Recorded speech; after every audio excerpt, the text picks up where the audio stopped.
16 games in Division II football. We're going to talk about every single one of them to start the playoffs. Some more than others. We had a couple blowouts in the first round of the D2 football playoffs, Drew, but we also had some really freaking good games. So before we get maybe to some of those really good games, let's talk about one of the blowouts, Kutztown.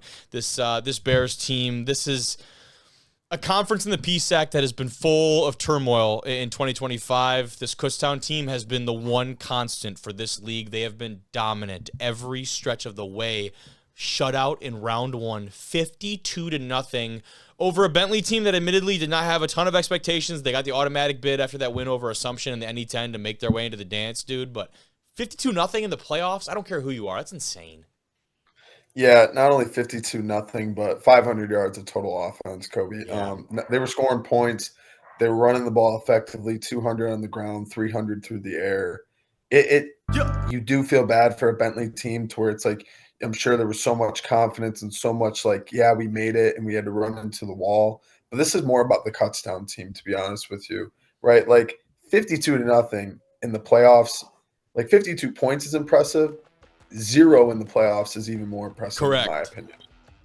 Yeah, no, they did it in every facet, too. This is a Golden Bears team that honestly just seems to get better every single week. And Judd Novak didn't play the entirety of this one because obviously the nature of this got a little bit out of hand, but he has shown complete and utter control of this offense. He's probably one of the more exciting players in this part of the region and the bracket that we can watch inside of D2 football. He does it all for them on the ground, through the air, and a lot of other things that they do really well. And like I said, there's been a lot of turmoil. Slippery Rock, a noticeable absence this year. Teams like Cal and others that have been upset through multiple points. Kutztown has been strong throughout the entirety of it, man. There's a lot of guys that showed up for this team and that continue to show up. This defense is absolutely stifling, and there were a lot of different guys that get in on the action, especially a game like this.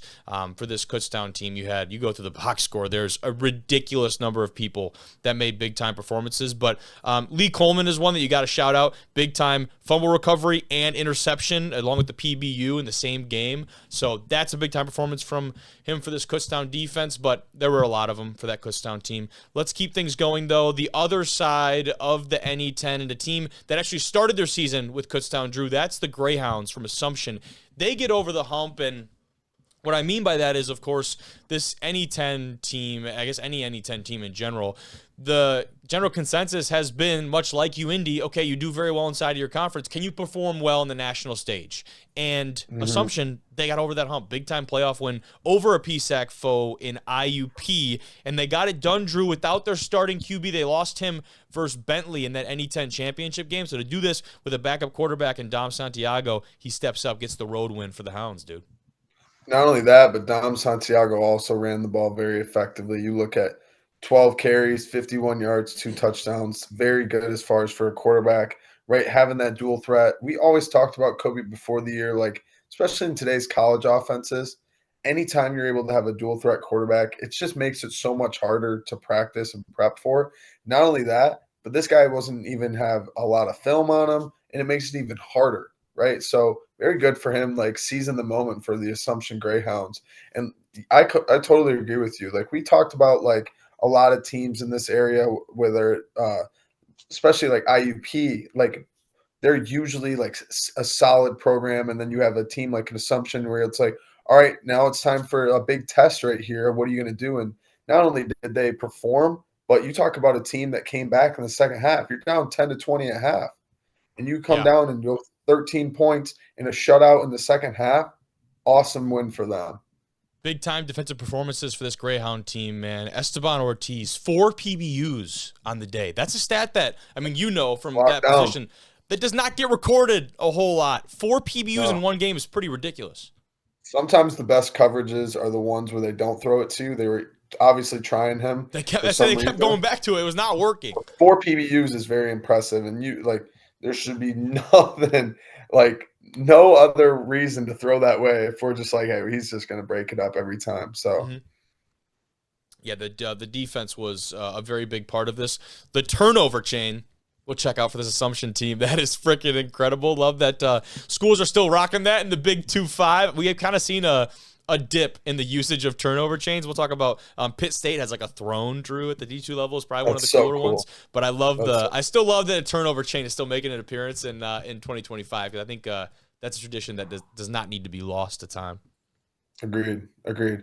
I Now, this think Assumption team, this is a team that we talk about defensively. They shut out IUP in the second half. That's a statement performance that obviously helped them get this W.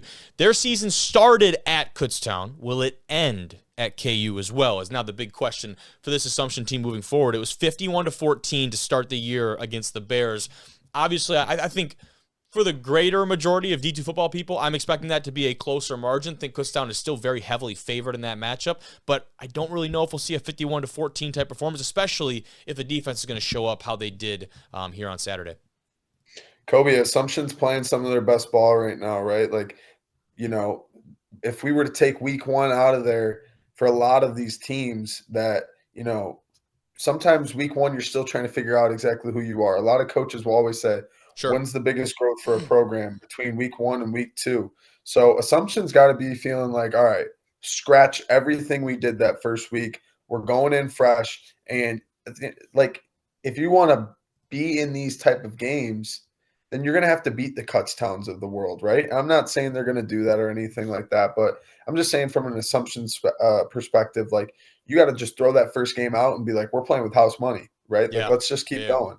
And then for Cuttstown, this is one of those things where same thing. You throw that first game out and you're like, they're not the same team as they were, but we're also not the same team as we were week one. Yeah. And this next matchup had a lot of firsts, I think, for both sides. Talking about Frostburg, they step up in their win over Johnson C. Smith. And when I say a lot of firsts, Drew, we're talking about an FSU team making their first ever appearance in the tournament. They moved up from Division III in 2019. But on the other side, Johnson C. Smith, they, of course, have that CIAA title under their belt after a big win over Virginia Union.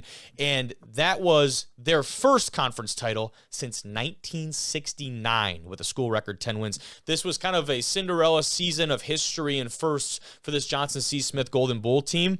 They ran into a buzzsaw that was Frostburg State. And let me be the first to tell you, I was not familiar with the game of Frostburg State. Knew they're having a phenomenal year inside of the MEC, which as a conference is kind of having maybe a little bit of a down year. We have seen in recent history teams like Charleston kind of dominate. But you look at what they did, obviously in conference, they come into this one 10-2, but also what they did out of conference with big wins against Shepherd and also a talented California PA team on the road. They lost by 5 points, a very competitive playoff type caliber team. And they've been kind of up and down. I go back to their senior day performance just a couple weeks ago against West Virginia State, a team that, to be honest with you, has kind of struggled in recent history. They win that one by 5 on senior day at home. And so that leaves with a couple question marks. Now, really statement win over Fairmont heading into the playoffs. Obviously, it panned out because this Frostburg team was I think really just in control of this one. They went to halftime up 14-0. Time possession battle, they win it about 33 minutes to 27. A lot of the different metrics they did a good job of, but going into halftime, you're up 14-0, and Johnson C. Smith gets one score, not really enough for this Golden Bowl team. Unfortunately, their Cinderella-type season comes to an end, and they were left with only 50 yards on the ground. They didn't run into a buzzsaw. They ran into Christian Taylor. He had 4 sacks on the day and a forced fumble. Correct. You talk about a guy putting his team not necessarily on his back, but like hey, I'm going to go help you win this game here, right? And yes, I absolutely agree with you. When you end up with 50 net rushing yards just because of all the sack yards computed to 188, like coaches always say, and I'm not trying to do with like the cliche sayings tonight, but run the ball, stop the run, right? Correct. And you're going to win the football game. That's what happened. So if we're going off metrics, how about 1 of 10 on third down for JCSU? That feels pretty good, along with 2 interceptions for this Frostburg defense, dude. All phases. Just domination, right? Yeah. And that they didn't necessarily, and I don't even think they necessarily played their best game. Like Jordan Brooks, he was only 9 of 23. That's not the most efficient. He had no touchdown passes, 1 interception, right? Like Frostburg didn't necessarily play their best game, and that should be like not necessarily fulfilling, but like good going forward, knowing that, hey, we can win and we can win ugly. But now let's keep playing our best game too. Yeah, Jordan Brooks, only a redshirt sophomore. That 179 yards, his third lowest, I do believe, on the entire season. We've seen him go off and have some of his best games against quality opponents. You go back to that Charleston game where he threw for almost 400 yards and 4 touchdowns against a Charleston team that has kind of run the MEC in recent history. So this Frostburg team, under a young signal caller, relatively speaking, that redshirt sophomore in Brooks, they have shown a lot of promise, and now we're to the point where we're going to figure it out because, everyone at this point, we're talking about not a lot of teams left in the dance. So we're talking about some really good football moving forward, but they're playing some of their best ball right now, to your point. And one of those teams that beat Frostburg during the regular season and out of conference foe is Cal PA, the Vulcans. They get the job done, take down the Panthers of Virginia Union, who also fell in that CIAA championship to Johnson C. Smith. 27-24 for Cal. 2 touchdowns off 2 early turnovers. That sets the tone for this Vulcans attack as they move forward. We talked about Purcell under center, I think, a little bit, but this, to me, seems to be a team that's stabilized. We talk about the turnover and the turmoil in the PSAC. Cal PA was not exempt from that. There were a couple games that had a lot of question marks on this Vulcans schedule and resume throughout the course of the regular season. But again, how are you playing into November? What does your playoff resume look like? Because a lot of people like to say, again, we're talking cliches, throw everything else out the window. Cal PA, they're certainly flushing some of those losses. They're playing some of their best ball right now. Those Edinboro, that loss was a tough one. IUP with a 3-point win over Clarion in between. There was a difficult stretch right there for that Vulcans team. They've come out on top and are playing some really good ball. And the biggest number that stands out to me from this game, Curtis Allen, a front runner for the Harlan Hill, the running back for Virginia Union, 128 yards for him on the day, Drew. That is the second lowest performance from him on the entire year. And the only one that is quote-unquote worse in terms of net yardage was 108 yards against that Johnson C. Smith team. He had 4 touchdowns in that game, dude. That's wild. That is wild. It's a shame his season had come to an end. Correct. He really was balling. Like we had been talking about him, whether it was in our group chat or just, like looking at stats and everything like that. We're like, how many yards did this guy have today? Yeah. So cut the tape on really, it. It's like any play, you can just bust it. Really, yeah, really impressive. And honestly, Kobe, like when we're looking at the box score of this game, Virginia Union makes a field goal at 10 and a half, and then Cal PA scores with 9:53 left in the fourth quarter. So that whole third quarter was a defensive battle. Yeah. Oh, and then guess what? They just returned a kick right after the touchdown. Mm-hmm. So with 9:41 left, it was 27-24. So that whole second half was theoretically a defensive battle, right? Like it was just like, guys going after it, right? Like there's only one offensive touchdown in that second half. That's just a good, like, hard-nosed November football game. Absolutely. Purcell did it on the ground very well. 2 touchdowns running the ball. We've seen that at multiple points throughout this season for him, a big-time addition for this Cal PA offense. You talk about, go back to Allen and the numbers that he was averaging over 200 on the ground per game coming into this one. This is only the second time this year that he didn't have multiple scores in a game. Wow. I mean, dude. Wow.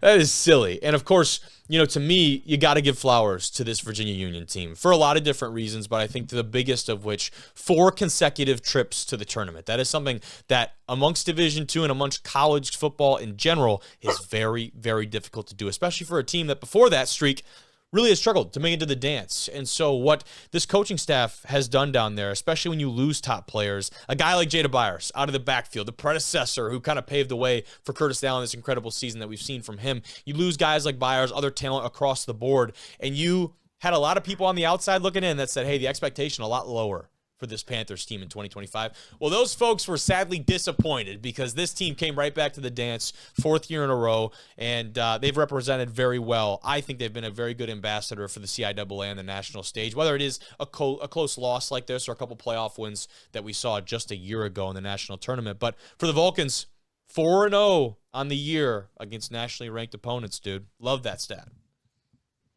Yeah, it means that when the moments are the biggest, they're going to show up, right? Like, sure, teams are going to, no matter the ranking, no matter who's hot, who's not playing well, who believes on the outside, who doesn't believe on the outside, the Vulcans are showing up no matter what. That's a credit to the coaching staff, credit to the guys also, like, not being afraid of the moment.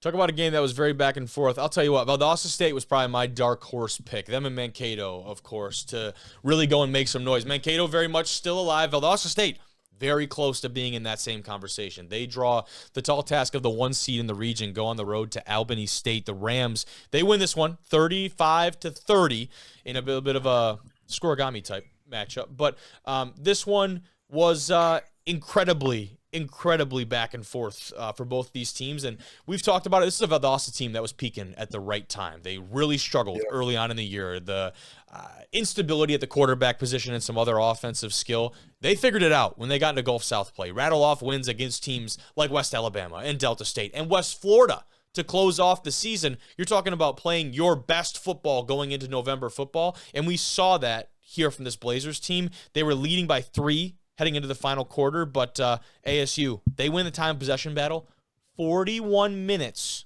to less than 19 for Valdosta, and they win by less than a touchdown, Drew. What? Yeah, it's when people are going to look at like the records and just scoreboard watch, like how the hell did a 6-5 team make the playoffs? Scoreboard right? watch, yeah, correct. But Valdosta State, like we talked about, Kobe, we talked about them, I believe, like a couple weeks ago when we were at the Northwood Finley game, just about how they were like kind of peaking at the right time. It's like a sleeper, and this game was exactly the reason why they were in it, right? Like 30-35 against a good Albany State team. Not only did they like come to play, but Albany State knew that they were going to have a good team on the in their hands. So Albany State, what do they decide to do? I don't know. Run the ball, 266 net total yards. That's like we all talk about just like like I don't know. It's like growing up, it was always like let's pass. But like as I've gotten older, the best offenses when you're able to develop that play action pass off your run and you're just pounding down people's throats is some of the best offense to watch. And they had 2 guys over 100 yards. Like that's a huge day for the Rams.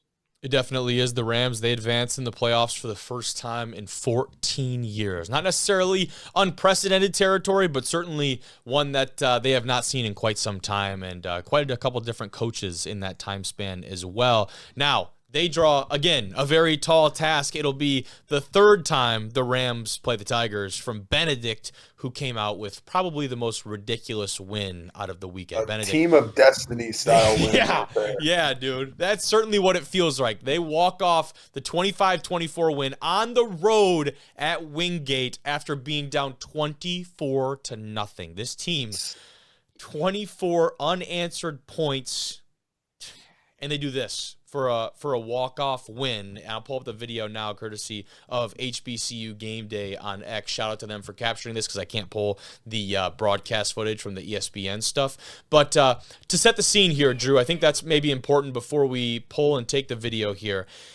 Statistically, it's going to go down as a really ridiculous pass, but we're going to watch it. It kind of is, kind of isn't. We'll take a look. But the Tigers, they scored with 3 minutes left in the game.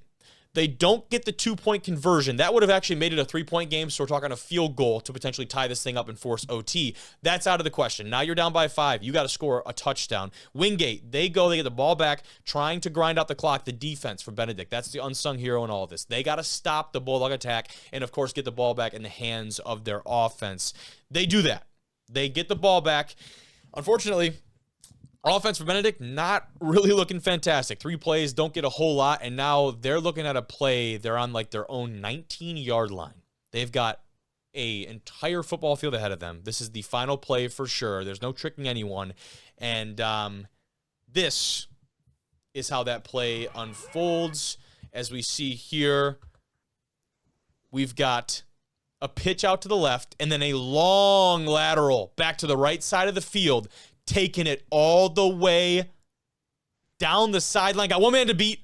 Bulldozes him into the end zone. That's Malik Mullins. The pass from Jackson Jensen will go down as an 86-yard pass. And then, of course, the celebration ensues for this, as Drew dubbed it, the team of destiny from Benedict College. This is an unreal performance. I can only imagine what the sideline felt like as Coach gets the Gatorade, or, excuse me, the Powerade bath on the sideline.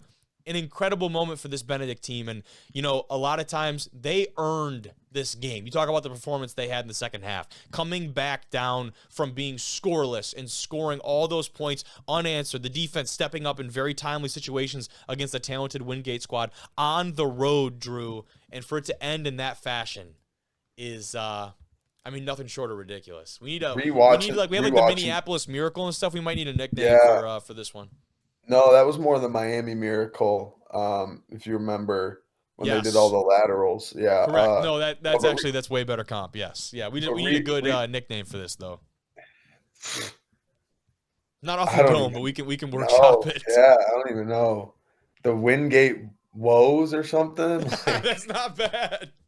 But no, that is as much as this is phenomenal by Benedict and having an undying belief. Benedict, totally different institution.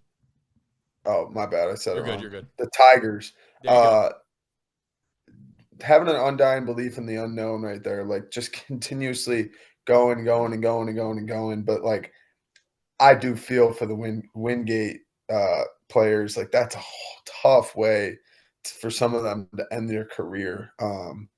But that's why we play the game, right? And that's why you play all 60 minutes, because it plays like that. Like rewatching that on your phone, you're just like, there's no way. You know what I mean? Like it's just one of those plays, and then to be up 24-0. And we just saw it yesterday with the Cowboys coming back from 21-0.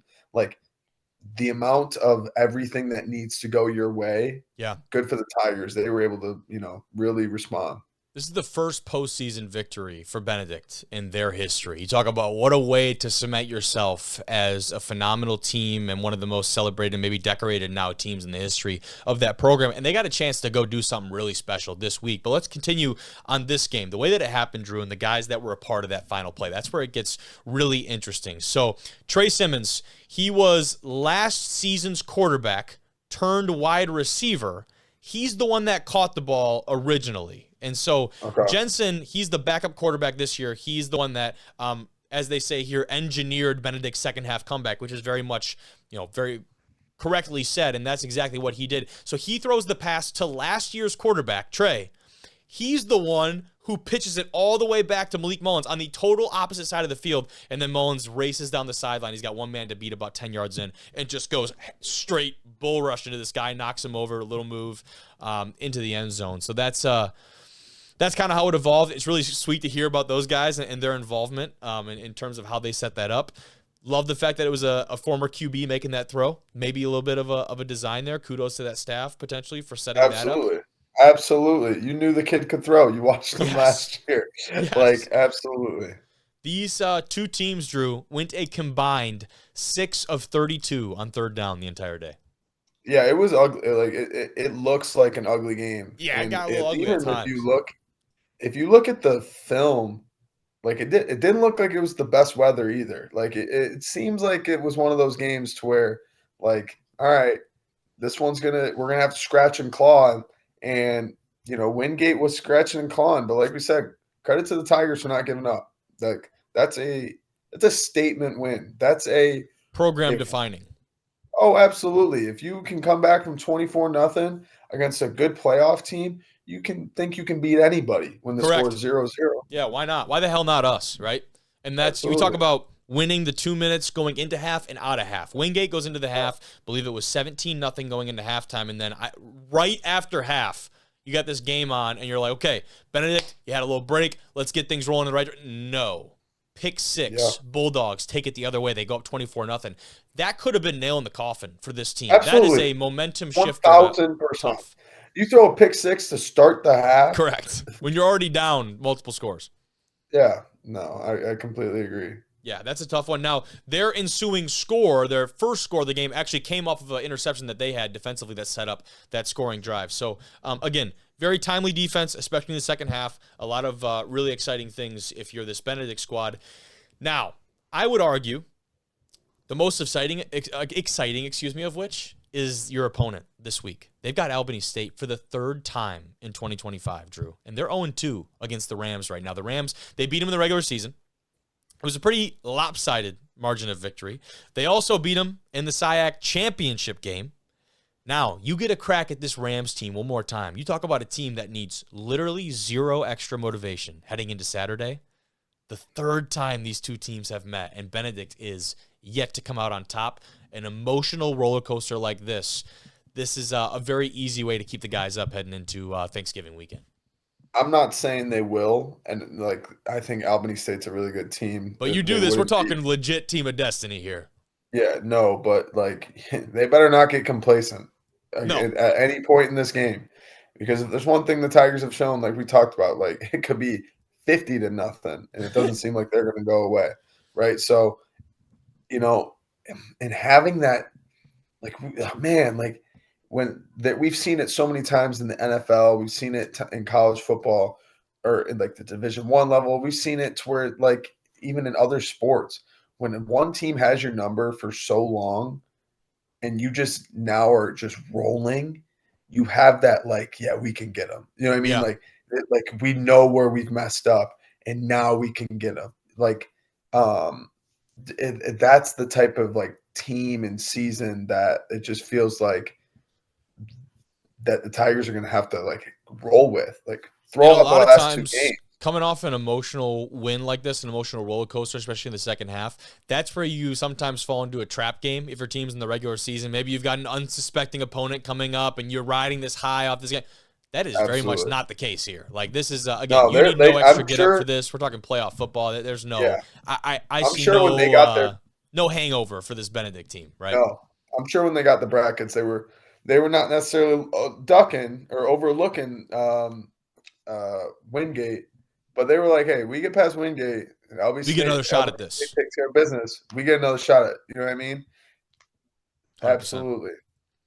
And then to keep this thing going, let's talk about the Argos, Drew. West Florida, they're moving on. Big-time win over a North Greenville team that gave this West Florida team a lot of trouble in the regular season. It was a much closer, much narrower margin of victory for this West Florida team, and I think that's what stands out immediately. This team is continuing to improve, and they're doing so into November, into playoff football, in a way to bounce back for this squad. I talked about Valdosta State earlier, of course. They upset the Argos to close out the regular season. This team has responded in a very, very big way, and I actually think it's great that for them maybe now, they didn't get the 1 seed in the region, but there's no more buys in D2 football. So I love for these guys that there's only 1 week. Like, let's get this taste out of our mouth, right? Let's get this terrible taste out of our mouth from that last game and get back on the field and go, like, hurt whoever the hell it is between the whistles in a very legal way.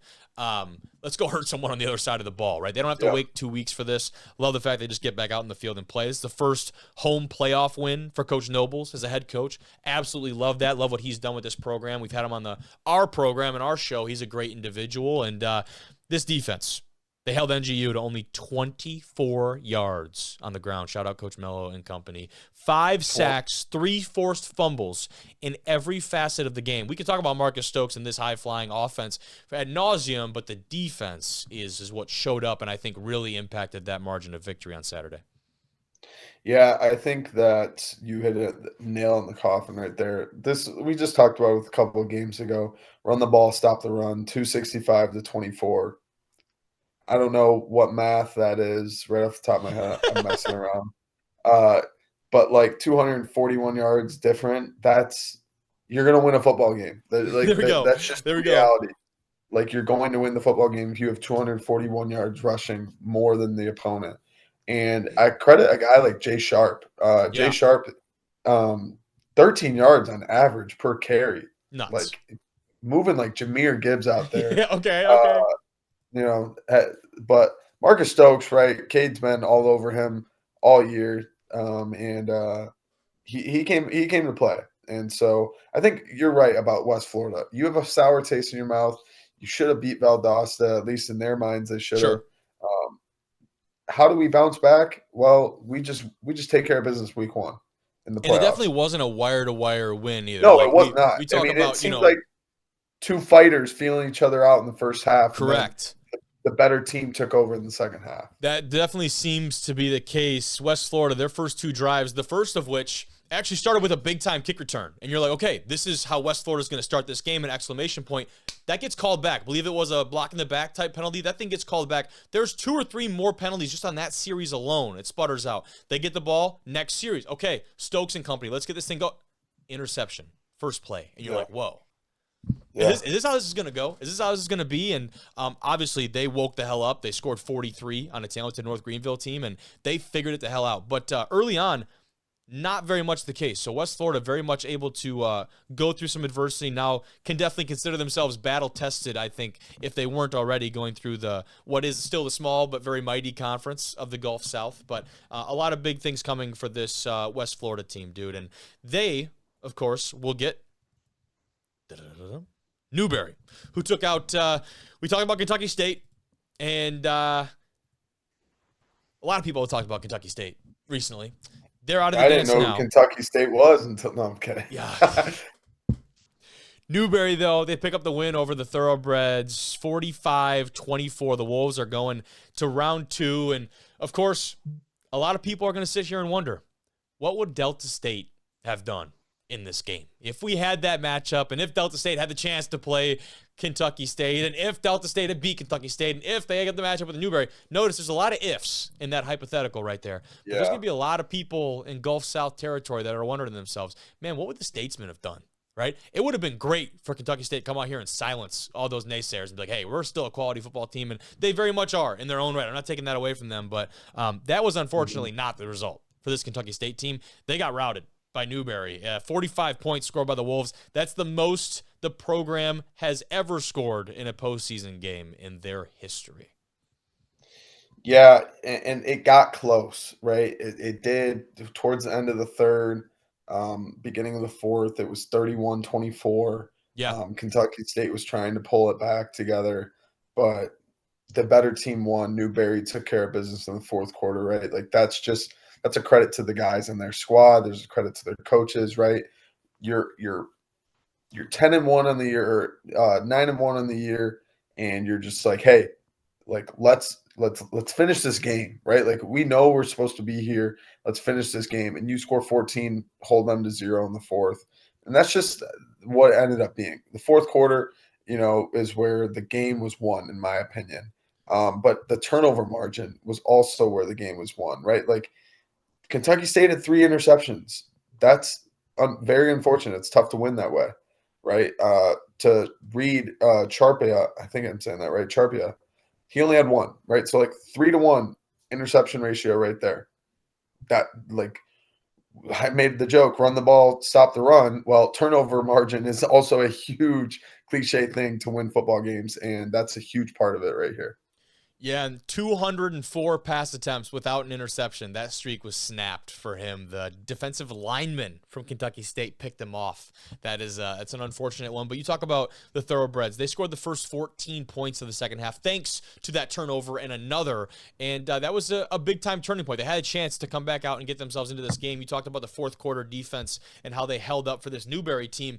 Not only did they hold them to 0 points, Drew, this is a dominant performance in the fourth quarter. The Thoroughbreds had 1 first down and 17 total yards in the entire fourth quarter. I just said, right, games are won and lost in the fourth quarter. Correct.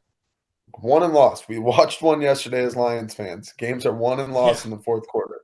And that shouldn't be that should be for Newberry. Like, yeah, it took us to the fourth quarter. We kind of, slowed down in the third quarter, almost like how we talked about with Wingate. Maybe they got a little complacent at halftime, right? They were up, 31-10 at half, right? Kind of getting a little complacent. And then all of a sudden it was like, no. Let's remember who we are. Let's get back to our fundamentals. We're good. Yeah, big-time win for this Newberry team. They, of course, hey, congratulations. Now you're going to play in Pensacola against West Florida. Frickin' Argos. Here we go. That'll be fun. It will. Drew, Northwood, congratulations. Yeah. Speaking of congratulations. You got into the dance. You're playing what is probably the best team in the country at their place. And by the way, they're figuring out, the Bulldogs have basically figured out how to play Ferris State football again. Yeah. No, I watched obviously every play of this game.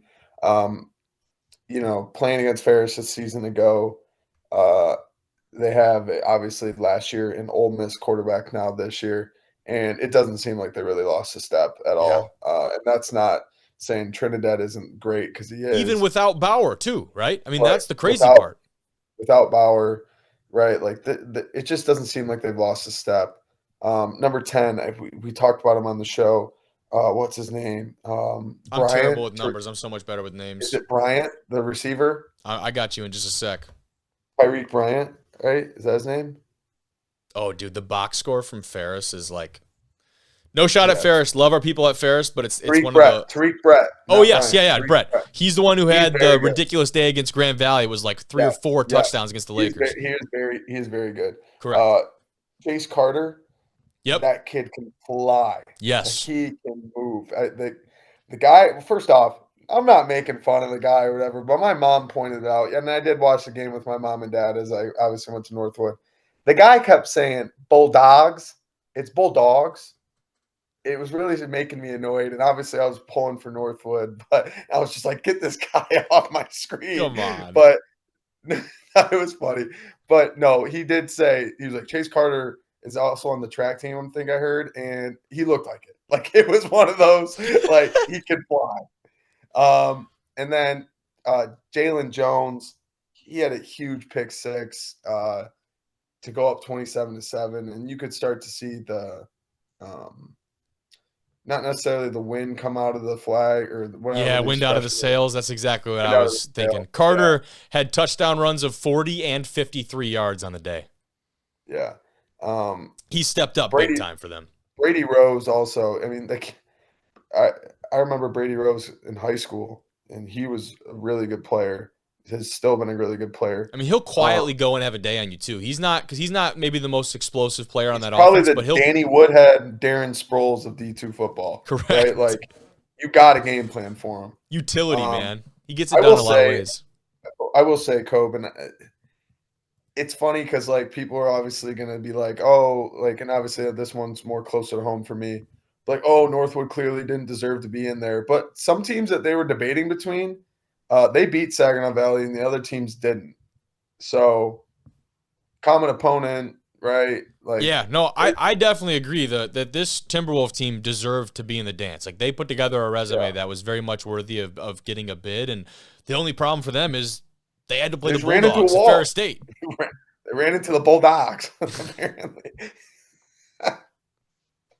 It's a tall task. It's a very tall task, and we've seen. I mean, not to deflect. If anyone ever says that, hey, why don't you go take a look at that score over there in Super Region number 1 with that Golden Bears team, what they did to that squad from out the Northeast. Oh my gosh. So, Northwood Northwood definitely deserved to be in the dance. Unfortunately for them, I mean, that's an incredibly tall task for a program that has not been in that spot in a long time. We have no doubt, of course, that Coach B and company can keep that thing going in the right direction. But, I mean, it's a tough region, man. Tough region in general. Tough region, but good season for them. Ferris is as advertised. Yes. For sure. Yes. Easily said. Because now we honestly thought Ferris looked a little bit mortal for a couple weeks there, right? You go back to the Saginaw game, the Davenport game Northern recently. Michigan. Northern Michigan was in the game against them. Yeah.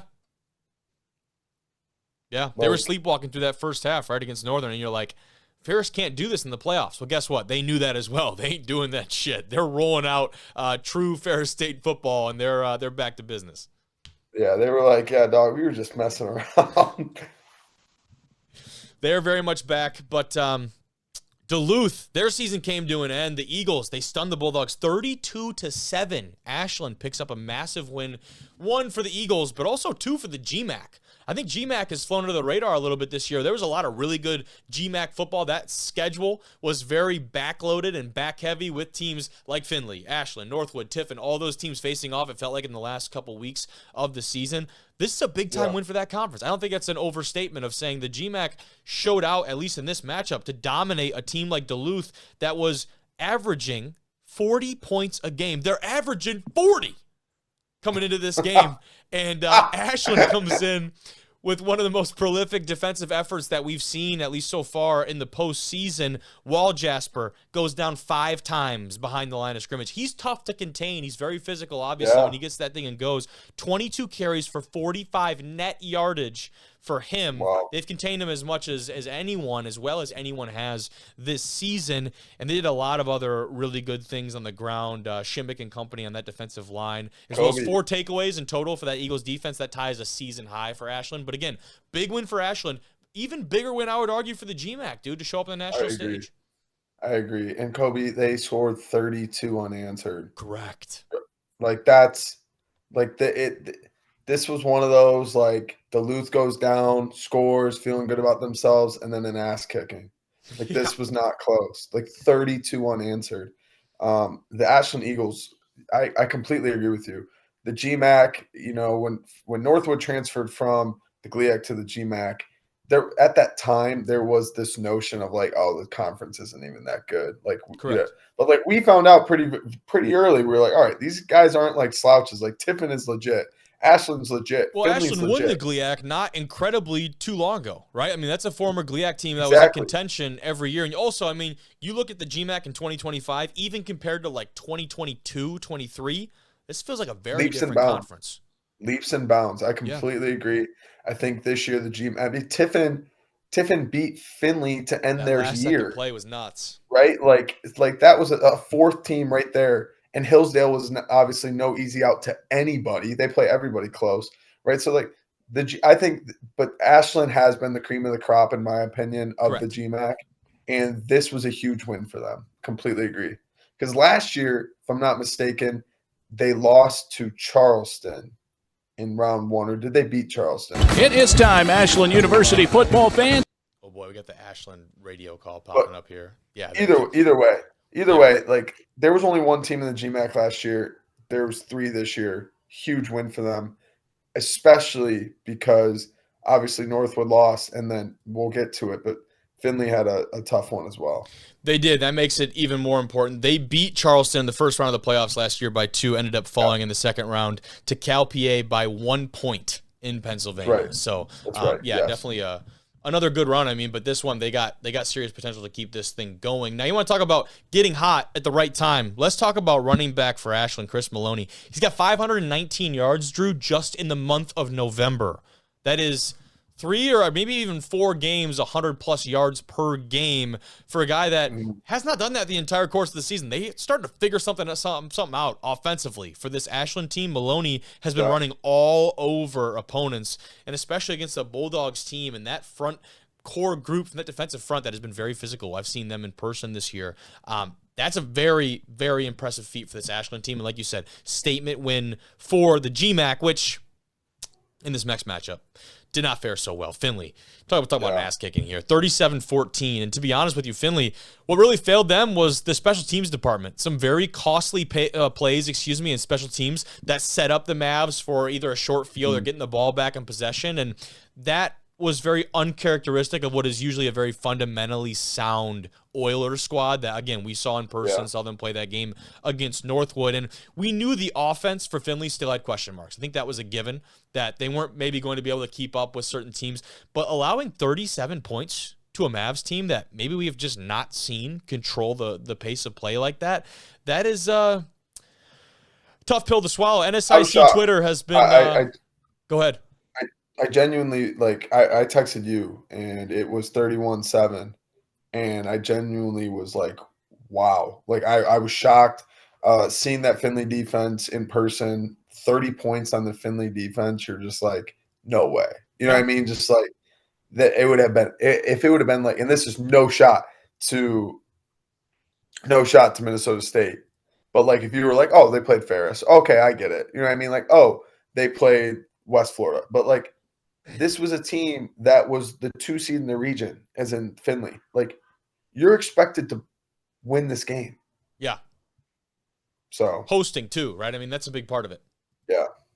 Yeah, but again, I'll stress again, like, I think a lot of this does not go on their defense. I think it's their special teams department. That was a big thing that came of that, and I'll find the actual place here in a second. But, still had some big-time performances on that defense. Wyrau, a guy that we saw in person. How about 3 TFLs on the day. A couple quarterback hurries in there as well. He's making plays behind the line of scrimmage. Kevin Henderson, another guy, 13 tackles, 2.5 behind the line of scrimmage, tackles for loss. Like, they still had their guys still showed up. Sam and Luke Wyrow, by the way, incredible 15 tackles between the two of them, the boys. I love that. That family bleeds orange, but not enough.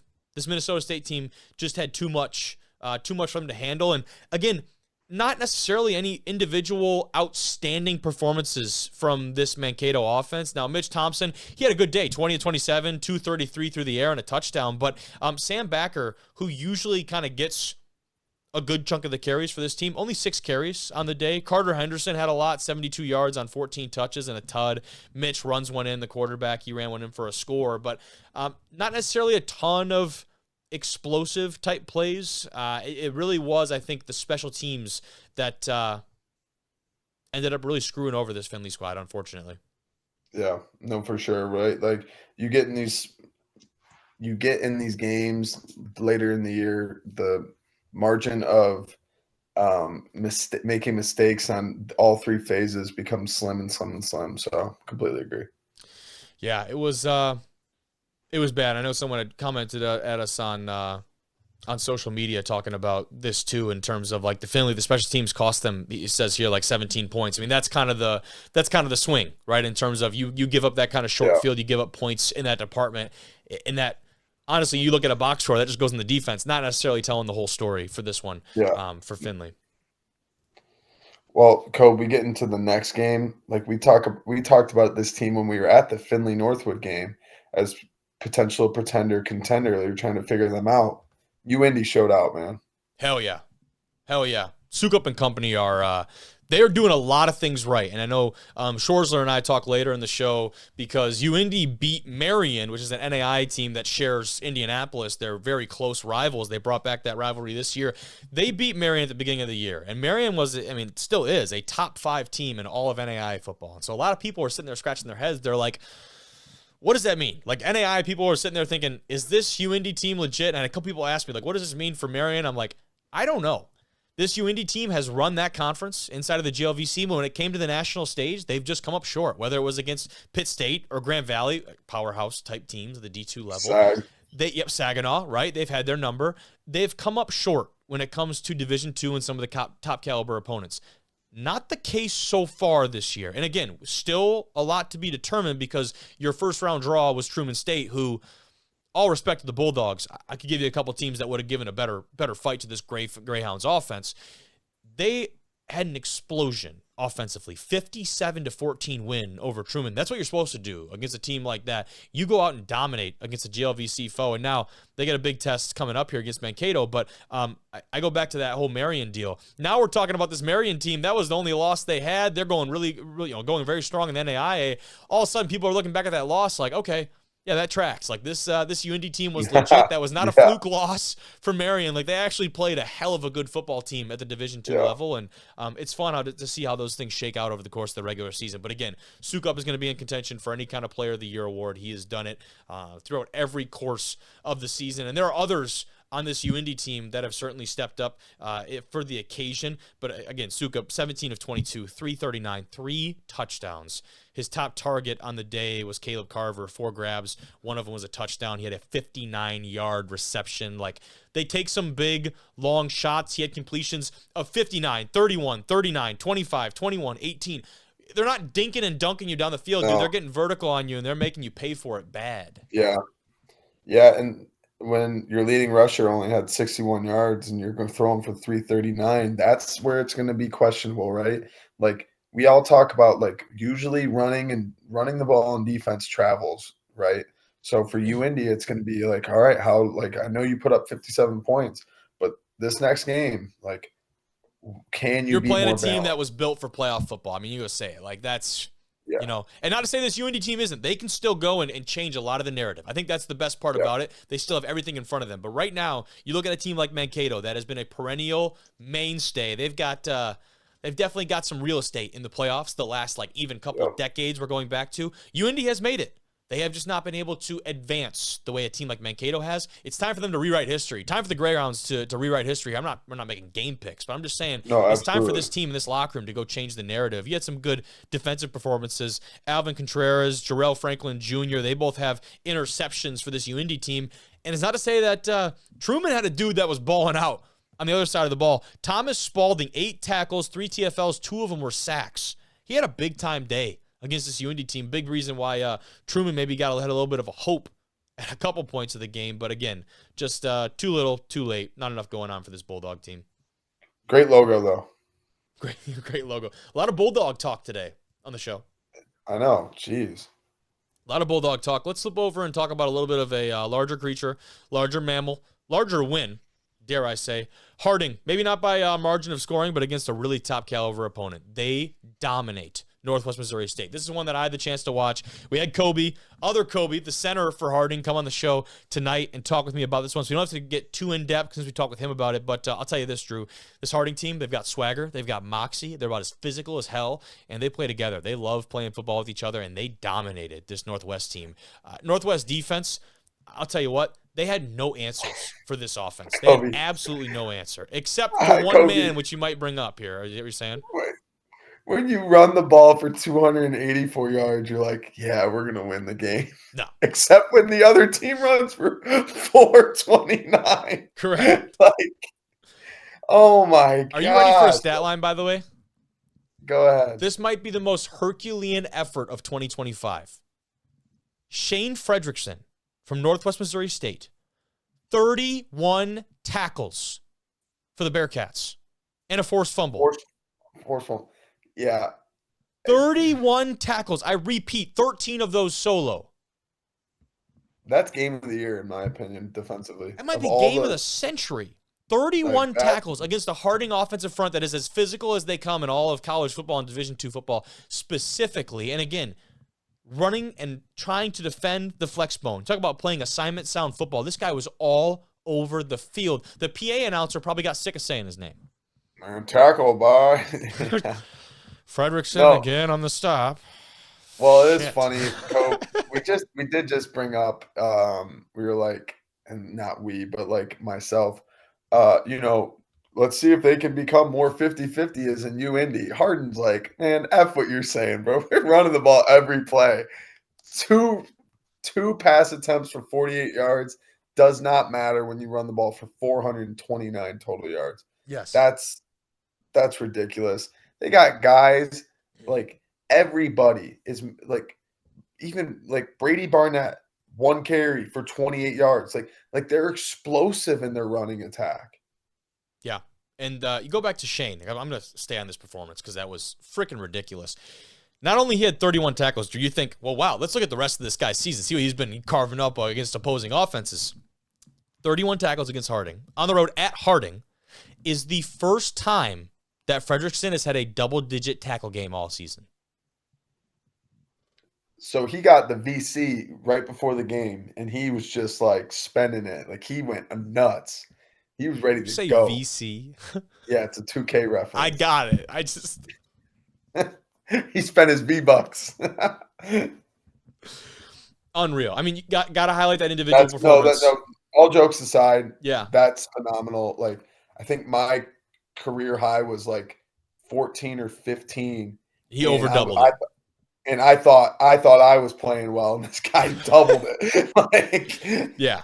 On the ground, of course, you can't talk about Harding without talking about Andrew Miller. 195 yards, 33 touches, 1 tud. Braden Jay, their home run hitter, 2 touchdowns on the ground. Christian Franklin, maybe a name we haven't talked about too much with his Harding attack, 2 touchdowns as well. Got in the later part there and then had some scores. Cole Keelan, he is the cog that makes this entire offense run. This team is so multifaceted, and that's exactly what you need with an option-type team. It is literally, I'd say, a 3-headed dragon. We need more heads on the dragon. This is a hydra. You cut one off, 2 grow in its place. A bison.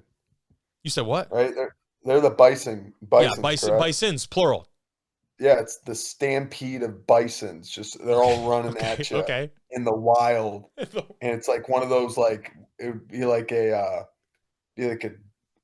Jack Link's commercial when he's running away from like a bunch of bison. Like that's what it feels like playing these guys, I bet. I mean, ask Shane. Ask Shane Fredrickson. I mean, he's. Shane Fredrickson was like Captain America going up against Thanos and his army. He was like, I got to do something about this. Northwest, incredible season. I mean, the turnaround they had, and they had some big wins. Unfortunate the way their season ended. Of course, the lost Pittsburgh State and now into the playoffs, but still a lot to be proud of here, that Northwest team, kind of cementing yourself back in the national conversation as a D2 power. So a lot to be really proud of there. But move over.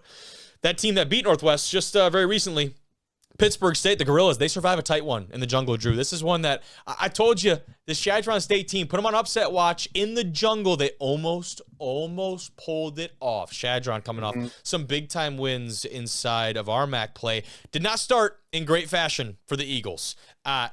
Taiwan Atkins Jr., he returns the opening kickoff, 99 yards for a touchdown. That's how Pitt State started this game. You're sitting there watching. I had this on. I'm like, oh, shit. Like, is this how this is going to go for real? And no, it was not. Chadron, they battled their way back into this thing and had some really timely defense. Pitt State, in the third quarter specifically, 10 plays in 43 yards in the third quarter for that Pitt State offense, and Barry and company under quarterback that we'll talk about in a minute. In the fourth quarter, Pitt State broke loose on that, what would end up being kind of the go-ahead score in the fourth quarter, but really impressed by this Chadron State team and their resolve. I get that, Kobe. Like, they played very well. I will say, Pitt State missed 3 field goals. It's a completely different game. Yeah. If they make one, maybe even 2, right? But credit to Pitt State. I believe they were 1-2, right? They were 1-2. 0-2 to start the year. 0-2 to start the year. 0-2, man. Yeah, 0-2. And I remember being on this show with you and Tim and being like, I haven't lost faith. I just gut feeling I think this is a good team. And I believe they're 10 in a row. So them next weekend in probably the game of the year, to be honest with you so far. Yeah. I mean, yeah, you're right. They've won 10 in a row. The last couple have been against some really quality opponents. Chadron State, Northwest Missouri, Central Missouri. Like, you go back, they've won some really quality games. The season has got on. And the guy at the front of it, Jackson Berry, we've talked about, maybe struggled a little bit earlier in the season taking care of the football. He's done a very good job of that in the second half of the season, Drew, which I think is maybe one of the biggest points of this. He has not thrown a pick in the last 4 games. He was very efficient this weekend, 17-22. Not necessarily like airing it out, but like that's dinking and dunking for 177. And sometimes that's what you need. Like, we just talked about it. I forget what game it was. The turnover margin is a huge factor of why teams win and lose football games, especially in the postseason. When you got a quarterback that can protect the ball, 17-22 is efficient, 177. He's just operating the game plan, taking what the defense can give him. And then you're, as a team, running for over 100 yards. Like, you're playing good football. And he's a transfer quarterback. He's only gotten more comfortable in this system as the season has gone on. He tied his best season completion percentage on Saturday, 77%. And what you've seen for Barry and for the Pittsburgh State offense in general is that trend of being more selective about when we're throwing the football. Hey, let's get back to this Pitt State Gorilla, in between the tackles, dominant ground game type offense. These first couple of games, it was very uncharacteristic. Jackson Berry is throwing 41, 38, 34 times through the air. This is not the Pittsburgh State offense that we've come to know and love, and you can win in a variety of different ways. I think they've started to get back to those roots. The last 3 games, 22, 29, 22 pass attempts. And again, you got to win it however you can. And especially in these type of playoff environments, Pitt State seems to have gotten back to the basics, so to speak, and gotten back to some of those fundamentals that we've come to associate with this Pittsburgh State team. So I love that for Pitt State. Love watching this team still. Who's your pick next week? I mean, sorry, give me the Bisons, dude. I mean, I love Pitt State, man, but I will say this: Pittsburgh State's got you talk about a terrible taste in their mouth. They got bounced last year out of the dance by this Harding team. Do not expect that same level of blowout, and for this Pittsburgh State team to roll over like they did in 2024. I do not expect that. I do not see that happening. With that being said, the Bisons look freaking unstoppable. Now, hey, might be the best team in the country versus the hottest team in the country right now. I like that. I like that comp. Now, before we move on, I have a clip that I want to show here. Drew, I don't think you'll be able to hear it, but the people at home definitely will. And this is something that I wanted to show. This is the head coach from Chadron State, Jay Long. And the word here from his tweet, and I'll play the video in just a second, but he says, "Thank you is not a strong enough word for me to say to the ones that believed in us when things weren't going our way. This includes my wife, my family, the team, and our coaches for the work they put in this past year. And this tweet was from the post-game presser after that loss in the jungle to Pitt State. So I'll play that for the people here. I just want to finish with our team. Talking about them is that, first off, we were 3-8 last year. We played this year 8 road games. We played in the FCS team. We played in 2 overtimes to get to this game. We also played Western State 3 weeks ago. They were ranked 10th in the country. We just got done playing Pueblo, who was ranked in the top 5 in the country, and we just got done playing Pitt State, who's a top 5 team. We belonged here, and we showed that we're also a top team in the country. These guys I brought up here are guys that real easily in this world in the portal days could have left us. They could have left us in a minute, and I would have been probably scrambling this year for a new home. And they didn't. They're very, very loyal people. They were raised right by their parents, and I'm extremely proud to be the head coach of Chadron State College and being a former alum from there. I freaking love it, man. True passion from this guy, a true servant leader, and he gives all the credit, of course, to his players who have stuck by him in this program throughout the portal process and everything, and they've really started to build something special over there. So shout out to Coach, shout out to Chadron. Love following along with these guys, love watching them play. But let's keep things moving. We got another RMAC team that fared a little bit better, Drew, in the playoffs. Western Colorado, they survive and advance their trip to Central Washington. This is a playoff matchup that we've seen the last couple of years. This time around, the Mountaineers, they rally past the Wildcats into the second round, dude. They had a pretty quick start in this one. They get up 14-3 in the second quarter. It did level out. Central Washington would actually take the lead in the third, so this is a very back-and-forth type game. Yeah, and Central Washington was led by their quarterback, Kennedy McGill. Played very well. 65 on the ground. He also had 258 through the air. He didn't. Am I reading this right? He didn't have a touchdown though. But yeah, like they played very well offensively. But this game seemed like it was a back and forth game, right? Like two teams that were, like you said, familiar with one another, and it was going to be a battle, and that's exactly what it was. This is the third straight year, Drew, these two teams have met in the first round of the playoffs. Last year, Western Colorado, they won it. A year before, they lost in overtime. This has produced some really quality football games, and it's become a matchup, again, 3 years in a row in the playoffs, man, to meet again is pretty ridiculous, just the way that the matchups have certainly panned out. And every step along the way, it's been a phenomenal football game. Western, they survive and move on now, rally past this Central Washington team. Drew Nash was also able. He came to the Kennedy McGill's a good player, but Drew Nash knew that, like, hey, if we're going to have a back and forth game, and he also showed up as well. I think 192, 2 tuds through the air, and 66 on the ground, tud on the ground as well. Like that, he played very well. He definitely did. McGill was the leading rusher for this Wildcats team. He's held to 59 yards on the ground. Western had 7 tackles for loss. They were averaging 9.5 per game. They do a lot defensively that is given some fits to a lot of different teams across the RMAC and otherwise, Drew. Yeah, I think when you're getting into the backfield for a TFL or a sack, that's obviously going to mess up the entire game plans, because now you're dealing with second and long, third and long. You know, all of a sudden you're maybe second and short, and now you're third and long. Like, and then not only that, but they had 3 or 4 QB hits, a bunch of PBUs. Like, this defense for Western Colorado, they came to play.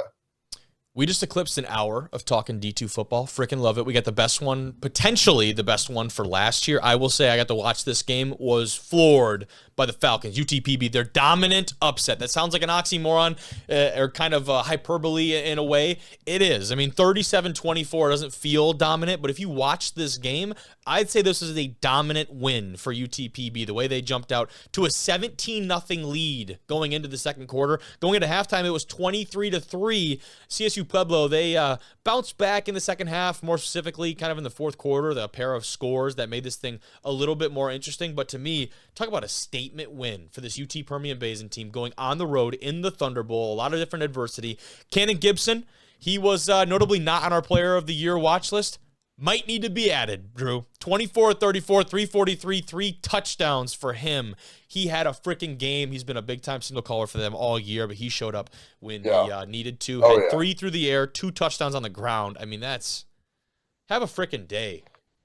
We didn't give out a Player of the Week this week, right? We did not. No, we don't do any for the playoffs, but there were a lot of really compelling cases. Folks. We're doing it right now. That kid won the D2 one.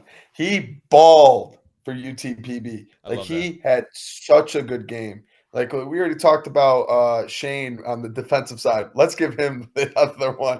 Like, these 2 kids balled. And you talk about a guy in Cannon Gibson, not only that being named Cannon as a quarterback, that's cool. But 70 on the ground to go 343, career day. That's a career day in the playoffs. Indeed, and this defense showed up when they needed to as well. Tristan Exline, he anchors this defense, a guy who has been one of the best, if not the best player in all of the Lone Star Conference when it comes to defensive quality football.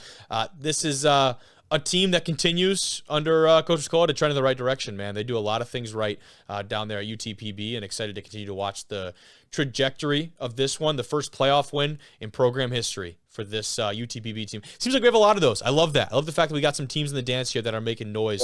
Yeah. The first round playoff game here, and once again, Western Colorado and UTPB. Who are you taking? That is that's kind of the question. I like my Falcons right now. If I had to give a pick right now, I think they're red hot, dude. I think they're playing a really good brand of football. And I not only that, but I think they've kind of come out of nowhere this year, right? Like, not necessarily. I wouldn't say they came out of nowhere. I think, Coach Mack has taken over this team.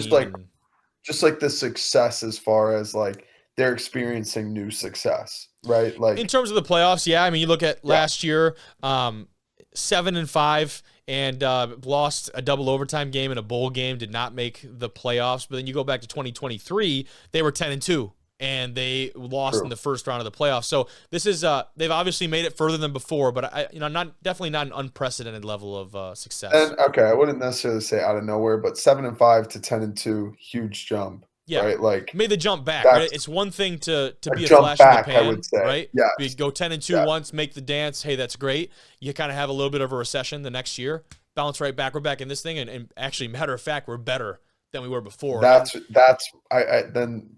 exactly what I was talking about. Not necessarily come out of nowhere. That was like, they bounced back, but even better. Watching Cannon and this offense work in the first quarter, when I say dominant, like, this offense was doing anything they wanted at will against the CSUP defense. So we have not really seen operate like that this season. Again, talking about the defensive side, Gibson, 12 of 16 for 181 yards, 2 touchdowns in just the first 3 drives. Sewell, his top target, at 6 catches for 111 yards and 2 touchdowns. I mean, early on, it was everything Falcons, everything through the air. They were dotting up that Thunderwolf defense. And again, this could have gotten even uglier. A couple scores late make the scoreboard feel a little bit more interesting. Very much not the case for UTPB. Yeah. No, they played very well. Very well. They scored in every quarter. Love that. Shutout in the first quarter. It seemed like Pueblo had like a little bit at the end, right? They're fighting, but it just too little too late. Holy D2 football, dude. That's got to be a record. We're an hour and 8 minutes talking D2 football. Yeah, I mean, that's not as much as OG back in the day. That was an hour 30. Well, think, though, this is probably going to be like the longest pod in D1R history. I'm not going to lie. This one's going to be insane. Yeah, but that was great. The thing is, to me, and hopefully the viewers feel the same, that did not feel like an hour and 10 minutes. That felt like it moved. There's a lot of really good games. And again, we got to talk about all this. This is playoff football. There's no reason to leave a game off the script because we got to talk about all these games. Now, of course, it'll only get more and more narrowed down as we continue throughout the playoffs. But thank you, dude. That was a lot of fun. A lot of good football to talk about. Absolutely. We'll talk soon. I can't wait to see the Harding and Pitt State score. It's going to be good. Sweet. Thanks, Drew. I'll see you, buddy.